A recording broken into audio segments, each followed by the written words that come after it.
ಸಲ ಹೊಡೋಗಿದ್ದಾನೆ. he has a very violent streak. Dangerous.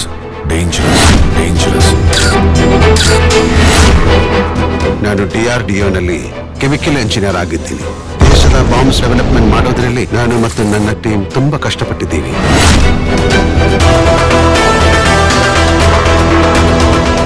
Delhi ನಂತರ ಬ್ಯಾಂಗ್ಳೂರ್ಲೆ highest crime against women and children ನಡೀತಾ ಇರೋದು. ದೇವ್ರು ನಿಮಗೆ ಮಕ್ಕಳು ಕೊಡೋದು ನಾವ್ ಅವ್ರಿಗೆ ಹೊಡೆದು ಬುದ್ಧಿ ಹೇಳ್ಕೊಡ್ಲಿ ಅಂತಲ್ಲ, ಅವ್ರಿಗಳ ಮೂಲಕ ನಾವು ಪ್ರೀತಿಸೋದನ್ನ, ಸಹನೆಯನ್ನ, ನಂಬೋದನ್ನ ಕಲೀಲಿ ಅಂತ.